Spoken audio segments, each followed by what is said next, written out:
Meine Damen und Herren, liebe Boxsportfreunde, Sport 1 und Team Sauerland präsentieren Ihnen den Hauptkampf des heutigen Abends. 12 Runden im Supermittelgewicht. Das Gewichtslimit 76,2 Kilogramm. Ich darf Ihnen zunächst die Offiziellen vorstellen. Die beiden Supervisor, Frau Marion Palatin aus Österreich und Herr Jürgen Lutz aus Deutschland. Sollte der Kampf über die volle Distanz gehen, sind die 3 Punktrichter Thomas Laschuk aus Deutschland, Alexander Hermann aus Russland und Goran Filipovic aus Serbien. Kommen wir zu beiden Boxern. Die rote Ecke, er ist 32 Jahre alt, brachte gestern beim Wiegen 76,1 Kilogramm auf die Waage und misst 1,82 Meter. Er ist Profi seit 2011. Sein Kampfrekord 29 Kämpfe, 27 Siege, 22 Mal gewann er durch K.O. aus Olsztyn in Polen, Przemysław Opalow. Und nun, meine Damen und Herren, der Lokalmatador aus dem Team Sauerland. Er ist 23 Jahre jung, brachte gestern beim Wiegen 74,5 Kilogramm auf die Waage und misst 1,79 Meter. Er ist Profi seit 2011. Sein Kampfrekord 31 Kämpfe, 29 Siege, 26 Mal gewann er durch K.O. Er ist der ehemalige WBA-Weltmeister im Supermittelgewicht aus Karlsruhe. Vincent Iron Jr. Feigenbutz.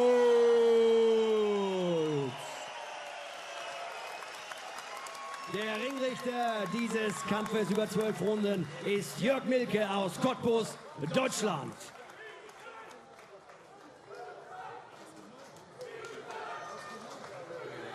Ich gehe erstmal in die Ecke.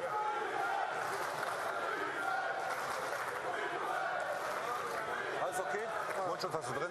Wenn was ist, gibst du mir Zeichen, wenn Probleme sind oder so, ne? Ich hab's dafür.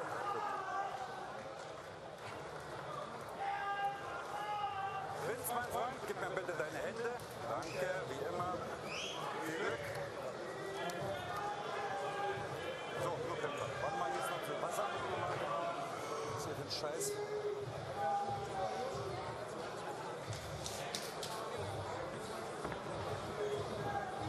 Feigenbutz looks ready for war, doesn't he? He's rebounded since that defeat for the full WBA title. He did win a couple of interim WBA titles in 2015-16. One of them was that points victory over Giovanni De Carolis, but then in the rematch when it really mattered, I mean, what was a tense, tough, high-paced encounter. He was behind on the cards at the time of the stoppage, which kind of came from nowhere. It's a right hand that kind of caught him round the side of the head while his gloves were up, and he spun round and he was out on his feet, and eventually the referee stepped in, and it was De Carolis, who was ahead on a couple of the scorecards by 2 points, and I think it was 6 on the other. He won the world title, and Feigenbutz is unbeaten in 8 since then, in the 3 years since.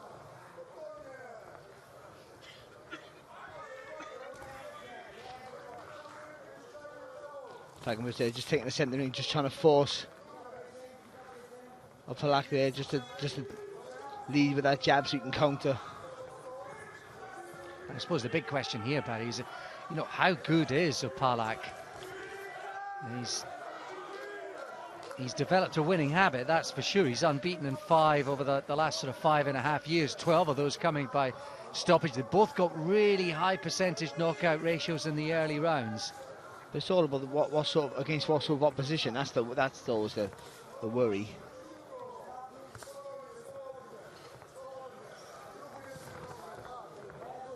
He doesn't look too bad, Opalak there. He doesn't know. I thought he technically a little bit better than what I thought. He keeps a nice tight defence. Legs are wide, and so obviously that means he's looking to push off the back leg for a bit of power. It makes it harder to move a little bit quicker if you need to be. Yeah, I mentioned, although he's got that kickboxing background, he kind of was he looks a boxer in the kickboxing world. I think he was actually meant to fight Nike Holtzen last year, as it happens. Actually, he was the guy who ended up in against Callum Smith. But he's got a little bit of sort of height and reach, but it's Feigenbutz that's trying to press and push him round the ring early on. Just for southpaw here, Feigenbutz. Well, this is an interesting play, Barry, because gets tagged with the right hand though. Switching from southpaw. Julie switches back there to orthodox.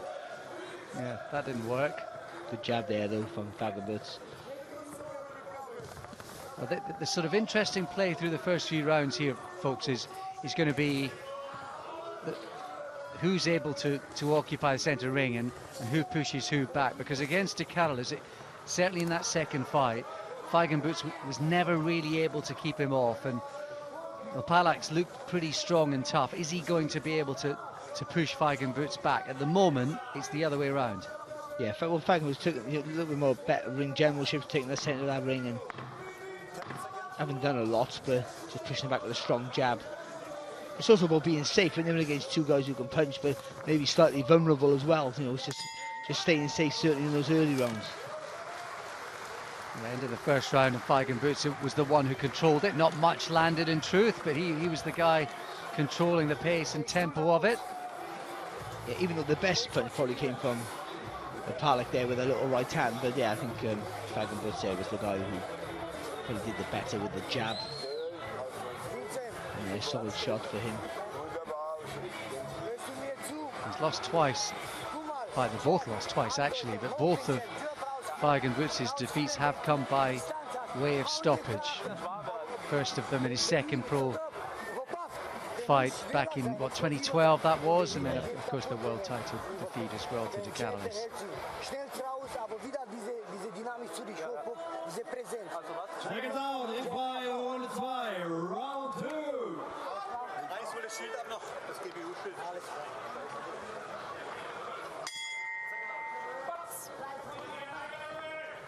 And of course the belt that he fought for, Feigenbutz, and lost out in that contest to De Carolis, is one that was landed subsequently by Tyrone Zoiga, and then Rocky Fielding, and of course Canelo subsequently.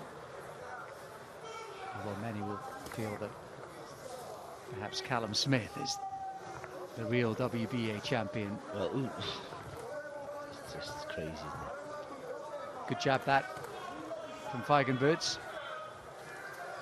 Through no fault of their own, Liverpool had two world champions, the same weight, the same organisation. Crazy. Of course. Not the fighter's fault. You take an opportunity that's given to you. Good shot. Yeah, I tell you what, just before that, Barry, there's a nice little right hand from Palak, and it went right under the elbow of Feigenbutz, and that sort of stirred him into throwing his own body shot almost immediately straight back. It looks like the first sort of couple of rounds that Palak just wants to have a little look. Maybe just working things out. That was good there from Feigenbutz. Palak just doesn't have the same. No, he looks okay. Hands are high. I don't think his brain works quick enough.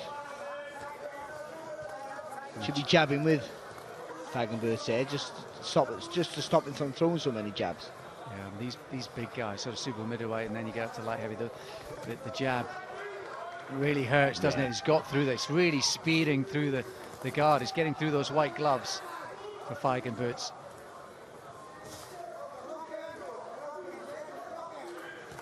It's that jab that's controlling the tempo of this through the first 2 minutes. He takes a little stab at the front foot. This Feigenbutz there, it puts a little bit more weight the other shot's lovely off the ropes there. Yeah, he's in control. Palak for the first time trying to push him back, but then, yeah, again, a little bit too much gap, and he's got his hands up, but they're on the side of his face, so there's a big gap in the centre there that Feigenbutz is exploiting right now. And he's just beating him up a little bit in this round. And it's all behind the jab.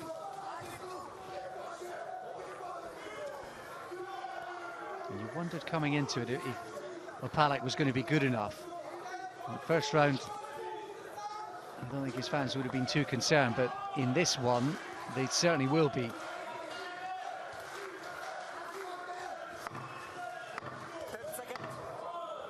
The right hand, it's all jab, but just occasional right hands flying in behind it.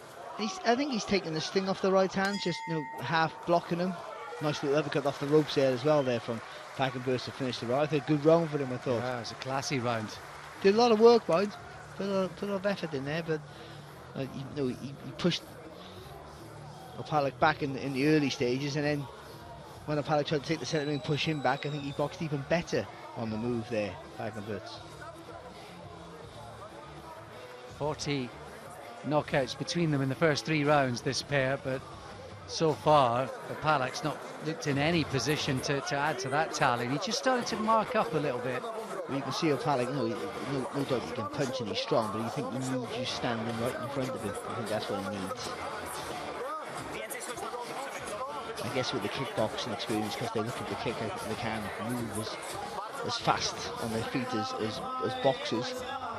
So they're obviously looking to push off and hit you with the legs. So you have guys standing in front of you more. I would guess.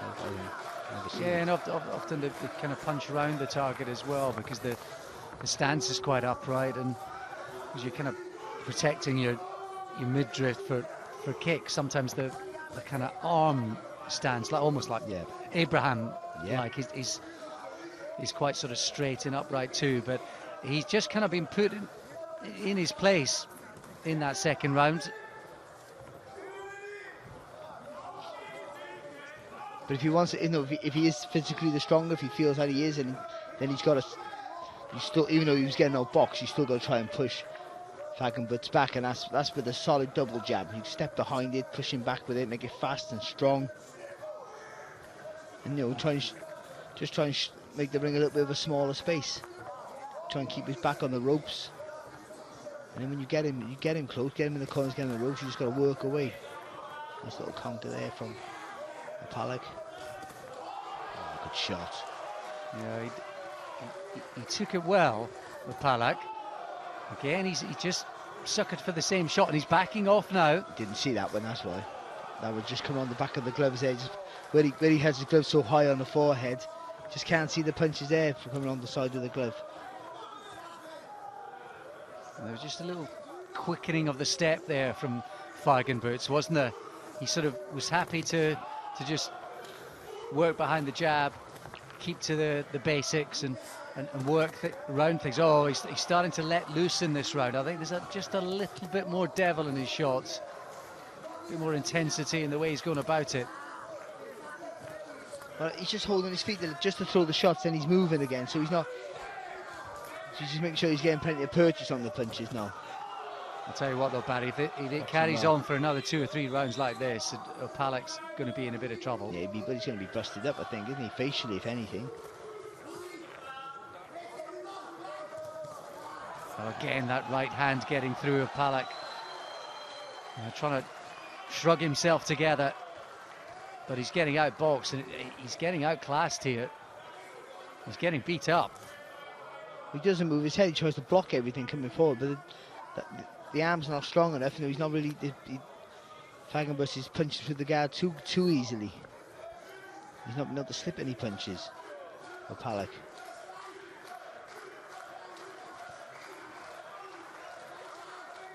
Just a slight complaint that one landed round the back of the head, but another tough round for Opalek.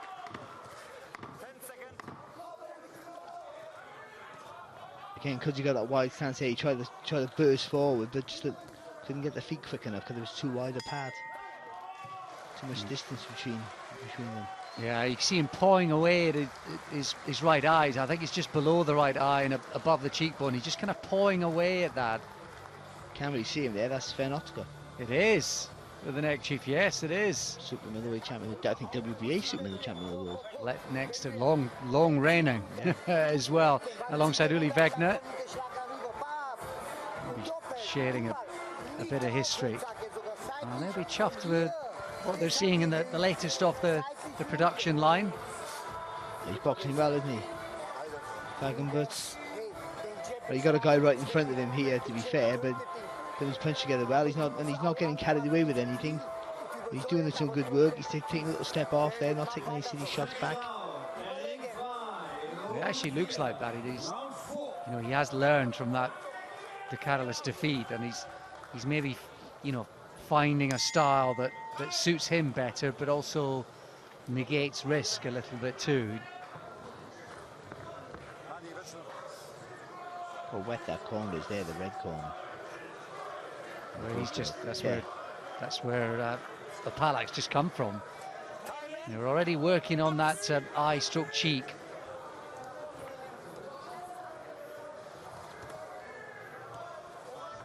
And that's all testament to the jab of Feigenbutz, who's been really solid and working so well through the first few rounds.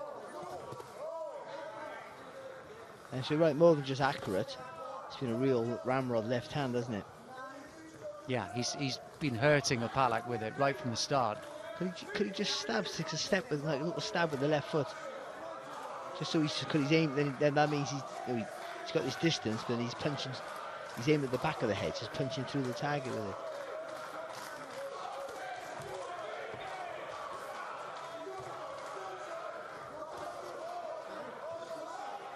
So what can Opalak do? He looks like he's trying to let his own hands go now.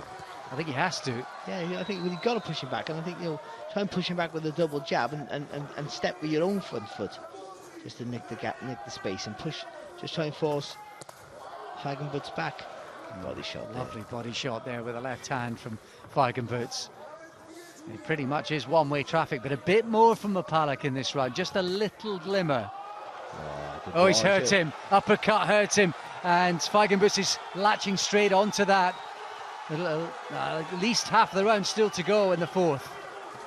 Lovely little step back there from Feigenbutz there. She didn't catch anything coming back. No, he's going to the body now as well. That's clever. Just trying to maybe prise open a little gap, create another opportunity upstairs. Has Opalak ridden that little storm? The right uppercut. He double the jab up and whip that right uppercut through the middle. And it was that sort of delayed, staggered reaction, wasn't it, Barry? You can always tell when it's hurt. And he's really marked up Opalak, and it's getting worse. He's just up with his depth a little bit, isn't he? He's just, he's been getting hurt pretty much from the second round, but it's getting harder. Well, because you've got that shell-like defence, it's not really a shell-like defence. He's got the gloves around his eyes, protecting himself. What he's doing is he's restricting his vision, so he can't really see what's, except for the straight left hand. He can't see anything outside of the inside of the gloves, if you know what I mean. So anything that comes wide, he can't see it. Right hand gets through, teed up by the jab again. That's been such a weapon tonight for Feigenbutz. He's hurt, he is. Yeah, the blood's, he just backed off there, Opalak. I think he noticed as well. The blood, yeah. I mean, I think the blood's still coming, streaming out of his nose. I think it's a swelling that's burst more than a cut. Uppercut almost worked again for Feigenbutz. You see the blood from the nose and the face of Opalak is landing on his shoulders. Oh, that was a tough round for the Pole. Fantastic round for Feigenbutz, boxed really well. But maybe he could have kept the pressure on, looking for the stoppage, but he didn't make any silly mistakes. Took a nice step off at one point, not to get nothing back. And again, it's all that learning from your prior mistakes and boxing to instructions.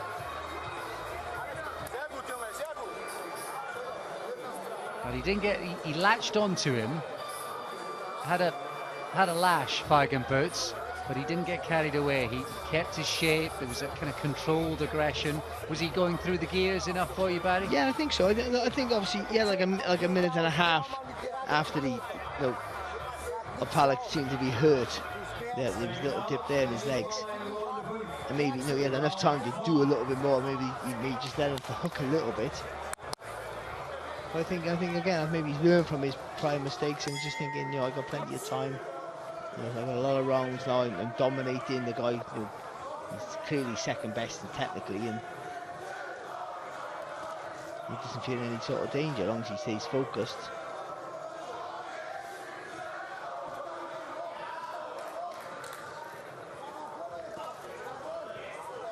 This was the most important thing, is that you keep the pressure on. Oh, that jab getting through again from Feigenbutz.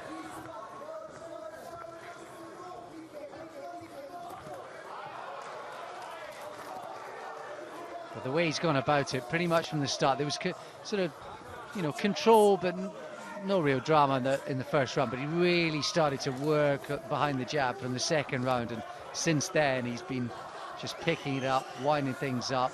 It's been a real sort of controlled aggression from that second round onwards from Vincent Feigenbutz. Well, we sort of said before, I said anyway before the fight, that Feigenbutz is quite basic. Goes through the, boxing, not quite boxing by numbers, but it's quite basic what he does. But the basics has been most effective for him tonight. That's just winning everything on the jab. That's been setting up everything for him. Yeah, and I think part of that might be the pacing of it. I think in the De Carolis return fight, the pace was a bit manic and frantic from an early stage. But I think he's lovely body shot from Feigenbutz, and again the left hook getting through. He really is beating Opalek up in every way. But I think he's pacing this much better, Feigenbutz. But I think you also have to say that he's got a guy up against him tonight who's kind of tailor-made to make him look pretty good. He's limited, isn't he? Technically, he's really limited, so he doesn't know what. And again, it's a lot of down to his defence. He can't. He's just blocking his vision. He can't see what's coming back at him. Opalek, but the jab's been really good for Feigenbutz. He's taking a few little cuffing shots, but nothing too heavy, and for the most part, just dominate the jab, not overcommitting. I can see him stopping him with the jab. Literally the referee stepping in and wobbling him with the jab. Well, it's such a solid shot, and he's holding his feet a bit more, isn't he? He's staying slightly closer in range, getting a bit more confident, Feigenbutz. See, I wonder whether he is a left-handed orthodox fighter now, in switching southpaw, and my left hand being so strong. Oh, it's good. Oh, he's hurt him. Oh, he wobbles, and the referee steps in, and the end comes all of a sudden in the 5th round with just seconds remaining. And although he does complain, in truth, Opalek has been saved for another day, because he was getting a bit of a hiding, and Vincent Feigenbutz was just starting to tee off. Yeah, and you can understand why he is complaining, because he's on his feet, and I would be complaining, but the referee was right, I think, as well. It was only more coming back his own way, and there wasn't long left in the round, but I think that was the right result. He was getting absolutely battered in every round, and then he was wobbly on his legs there, and I think to sell Feigenbutz now to a wider audience, that was a great performance by him. No doubt. Against a limited opponent, yeah. Still a good performance. Yeah, no doubt. It was about levels tonight, and there was a big gap between them. It was a huge step up for Opalek, and you just half wondered, would his sort of toughness and punching maybe just allow him to bridge the gap with the previous vulnerabilities of Feigenbutz. But it was all about levels tonight, and he wasn't good enough. But that said, the way that Feigenbutz went about it, the seeming lessons that have been learned stylistically and in terms of pacing and so on and so forth, they'll be delighted about that.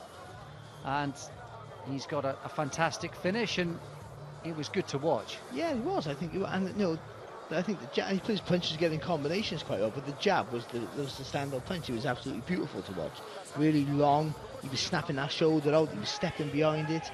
It was a proper ramrod left-handed, more than just the jab.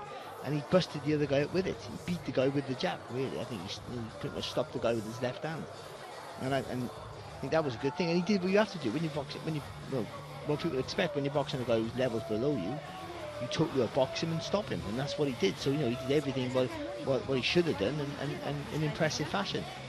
And actually, it wasn't all that dissimilar to the right hand that forced the stoppage against him when he fought De Carolis a couple of years ago. It kind of sneaked right around the glove, and it was almost identical. If you get a chance to watch that back, folks, on YouTube, almost identical to the punch when he fought for the world title. It was just that little stutter step, and in the end, Opalek was rightly saved by the referee, who was absolutely drenched his shirt in the blood from the pole. Vincent Jr. Feigenbutz.